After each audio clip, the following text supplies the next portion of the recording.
আসসালামু আলাইকুম। সবাই কেমন আছেন? আশা করছি সবাই খুব বেশি ভালো আছেন এবং সুস্থ আছেন। তো আমার আজকের ব্লগটা যে যেখান থেকে দেখছেন না কেন সবার সুস্থতা কামনা করে শুরু করছি এখন থেকে। তো এখন হচ্ছে অনেক ভোর ফজরের নামাজ আদায় করে নিয়েই চলে এসেছি কিচেনে আর বানিয়ে নিলাম কয়েকটা রুটি। তো গতদিনের সেমাই রান্না করা ছিল ওটা দিয়েই রুটিটা খেয়ে নিলাম আমরা। তো খেয়ে নিয়ে বাচ্চাদেরকে বললাম তোমরা রেডি হয়ে নাও আর এইদিকে আমি একটুখানি রান্না করে এগিয়ে রাখি যাতে করে স্কুল থেকে এসে বেশি একটা ঝামেলা পোহাতে না হয়, কারণ বিকেলবেলা দিয়ে আবার কোচিং আছে। তো এটা হচ্ছে ব্যাপার। আর এই যে মশলাগুলো নিয়ে এসেছিলাম, তো আগের যে মশলাগুলো ছিল ওই মশলাগুলো ফুরিয়ে গেলে বয়ামটা ভালো করে ধুয়ে রোদে শুকিয়ে তারপরে হচ্ছে আমি নতুন মশলা আবার ঢালি। তো যেহেতু আগের মশলাটা ফুরিয়ে গেছে, বয়ামটা এখনও ধোয়া হয়নি, সেজন্য প্যাকেট থেকেই মশলা দিয়ে নিলাম। তো হলুদের গুঁড়া, মরিচের গুঁড়া আর ধনিয়া গুঁড়া এগুলো কিন্তু আমি রাঁধুনিই সবসময় ব্যবহার করি। রাঁধুনির গুঁড়া মশলাটা একদম খুব সুন্দর হয়, যেমন নিজেরা কোটালে হয় ঠিক তেমন হয়।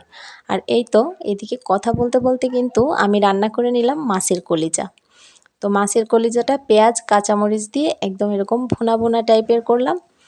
তো বেশ খানিকটা সময় এখনও আছে, তো আমি চিন্তা করলাম তাহলে এক ভাগ তরকারি রান্না করেই রেখে যাই, তাহলে আমার স্কুল থেকে এসে বেশি একটা ঝামেলা পোহাতে হবে না। তো কলিজাটা রান্না করে সরিয়ে রাখলাম। এখানে হচ্ছে ঝটপট করে একটু পাটায় মশলা পিষে নিলাম, পেঁয়াজ রসুন জিরাটা আমি একটু বেটে নিলাম, আর এখানে দিয়ে দিলাম মরিচের গুঁড়া, দিয়ে দিচ্ছি হলুদের গুঁড়া, আর হচ্ছে এই পানির মধ্যেই আজকে সব মশলা দিয়ে দিচ্ছি। সব দিন তো আর একই রকমভাবে রান্না করা সম্ভব হয় না। তো যাই হোক, দিয়ে সব মশলাগুলো খুব ভালোভাবে কষিয়ে নেব। আর এখন রান্না করব হচ্ছে একটা সামুদ্রিক মাছ, তো তার জন্য মশলাগুলো ভালোভাবে কষিয়ে নিচ্ছি।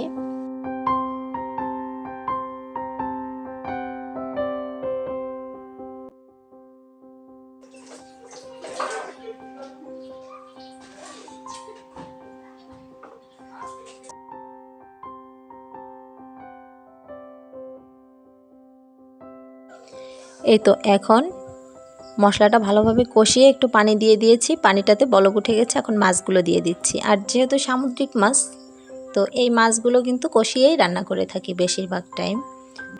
আর এই ধরনের সামুদ্রিক মাছ কিন্তু ভেজে রান্না করলে অতটাও ভালো লাগে না, যতটা না কষিয়ে রান্না করলে মজা হয়। তো এই তো দেখতে দেখতেই কিন্তু আমার দুইটা রান্নাই হয়ে গেল। আর এখন হচ্ছে আমার স্কুলে যাওয়ার, বাচ্চাদের নিয়ে স্কুলে যাওয়ারও টাইম হয়ে গেছে।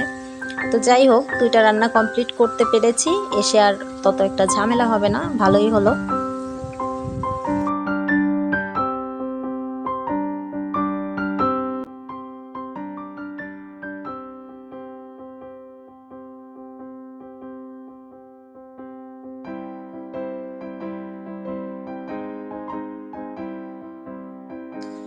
তো মাছের তরকারিটা রান্না কিন্তু একেবারেই কমপ্লিট, আর এটা হচ্ছে ফাইনাল লুক।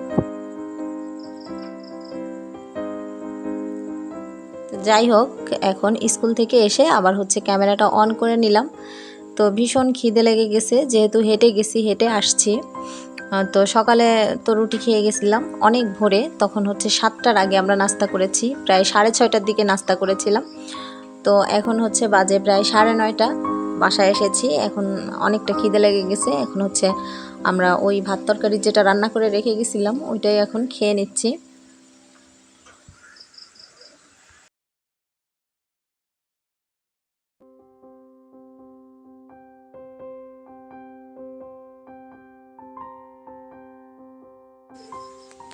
তো এখন হচ্ছে দুপুরে গোসল শেষ করে নামাজ কালাম পড়ে একটুখানি হালকা পাতলা ঘুম দিয়ে নিলাম। ঘুম মানে ওই সজাগ ঘুমেই আর কি।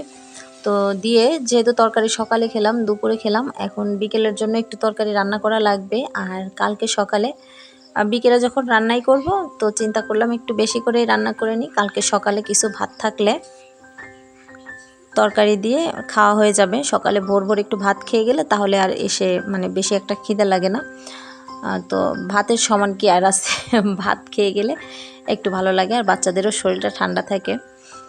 তো যাই হোক, এই জন্য এখন বিকেলবেলা একটু বাহিরের চুলায় রান্না করব।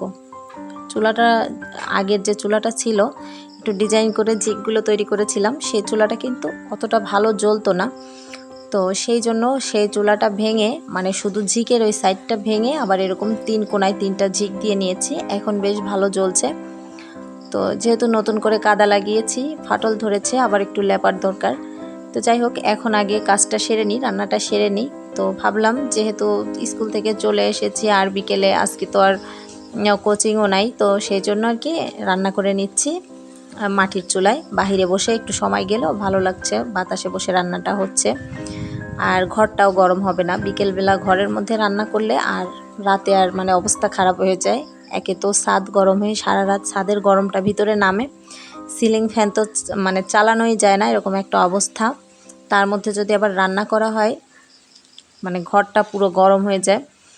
তো যাই হোক, সেই জন্য বাহিরে রান্না করছি। আর বাহিরে রান্না করতে কিন্তু এই সময়টাই খুব ভালো লাগে।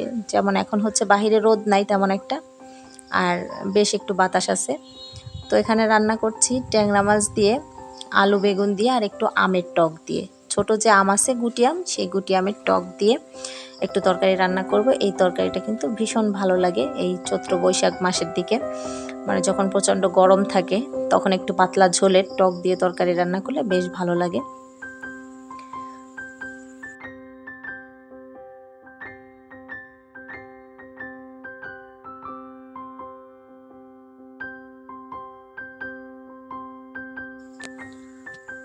তো রান্নাবান্না শেষ করে এখন আসলাম একটু ভিটের দিকে। প্রচণ্ড গরমে বেশ কিছুদিন ধরে কিন্তু ভিটায় আসছি না, আর ভিটার অবস্থাও খুব খারাপ। তেমন একটা সবজিপাতি তো কিছুই নাই বললেই চলে। তবে যে বেগুন গাছগুলো লাগানো ছিল, সেই গাছগুলোতে কিন্তু একটা দুটো করে বেগুন হয়েছে। তো যাই হোক, সে বেগুনগুলোরও অবস্থা খুব বেশি ভালো না। কোনোটা হচ্ছে একেবারেই ছোট অবস্থাতেই ওইভাবেই শক্ত হয়ে গেছে, বুড়ো হয়ে ভিতরে বিচি শক্ত হয়ে গেছে প্রচণ্ড রোদের তাপে। আর তেমন একটা ফুল আসছে না, যেগুলো ফুলও আছে একটা দুটা, সেগুলো যেন কেমন মানে রোদের তাপে পুড়ে কেমন একটা যেন নেতিয়ে গেছে। তো এখানে দুই তিনটা যাই হোক বেগুন যা আছে তুলে নিয়ে যাব, ছোটোখাটো যা হোক উঠিয়ে নিয়ে যাব। আর এই হচ্ছে পরবর্তীতে যে মিষ্টি আলুটা বাড়ি থেকে নিয়ে এসেছিল শশীর বাবা, সেই আলুটা এখানে লাগানো হয়েছিল, আলুর গাছটা আর কি। তো আলহামদুলিল্লাহ অনেক সবগুলো গাছই বলতে গেলে কিন্তু জ্যান্ত হয়ে গেছে, জেতা হয়ে গেছে আর কি। আর এখানে হচ্ছে কয়েকটা পুঁই শাকের চারা ছিল, তো পুঁই শাকের চারাগুলোর অবস্থা খারাপ, তারপরও মোটামুটি মরে নাই। তো যাই হোক, ভিটে থেকে চলে আসলাম, এসে বেশ খানিকটা সময় কাটালাম সন্ধ্যাবেলায়। তো তারপরে হচ্ছে বাচ্চাদেরকে পড়তে বসিয়ে দিয়ে আমি এখানে একটু নাস্তা তৈরি করতে আসলাম। তো কি নাস্তা করব ভাবতে ভাবতে চিন্তা করলাম, যাই হোক একটু আটা দিয়ে, যেহেতু আটা আছে ঘরে, চাউলের গুঁড়িটা নাই, গমের আটা আছে, তো যে আটাটা আর কি কিনতে পাওয়া যায় ওই আটাটা দিয়েই একটু কালো জিরা দিয়ে লবণ দিয়ে মাখিয়ে, আটাটাকে মাখিয়ে এরকম একটু নিমকির মতো ভেজে নিচ্ছি। আর এক ধরনের পিঠা আছে, কেউ বলে কলা পিঠা, তো আমরা আর কি ডিজাইনের পিঠা বলি, নামটা ঠিক জানি না। তো সেই কয়েকটা পিঠাও কিন্তু বানিয়ে নিয়েছি, অবশ্যই আপনাদের সাথে শেয়ার করব।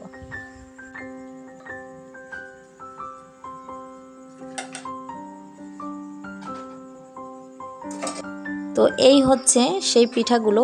এই পিঠাগুলো তৈরি করারও কিন্তু ভিডিও করেছিলাম, তো দুর্ভাগ্যবশত ভিডিওটা ডিলিট হয়ে গেছে, খুঁজে পাচ্ছি না। তো যাই হোক, এই পিঠাটা হয়তো অনেকে যারা বানিয়েছেন আগে তারা দেখেই বুঝতে পারছেন কিভাবে তৈরি করেছি। তো ইনশাল্লাহ পরে আরেকদিন যখন তৈরি করব তখন ইনশাল্লাহ আপনাদের সাথে শেয়ার করব। তো যাই হোক, আর আগে কোনো ভিডিওতে শেয়ার করেছি কি না আমার ঠিক মনে পড়ছে না। তো এটা হচ্ছে গোল গোল ছোট ছোট করে লুচির মতো রুটি বেলে তারপর কেটে কেটে আর কি বেনুনির মতো করে তৈরি করতে হয়। তো যাই হোক, এখন এটাকে কিন্তু মচমচা করে ভেজে নিব।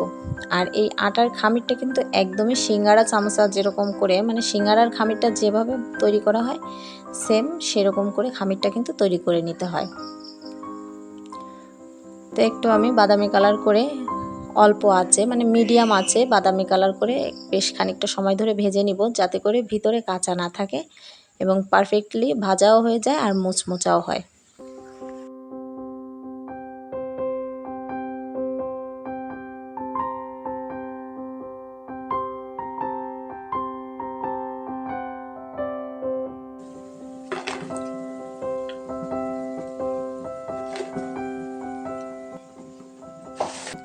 তাই তো পিঠাগুলো কিন্তু প্রায় সবই ভাজা হয়ে গেছে, এখন এই 2 পিস বাকি আছে।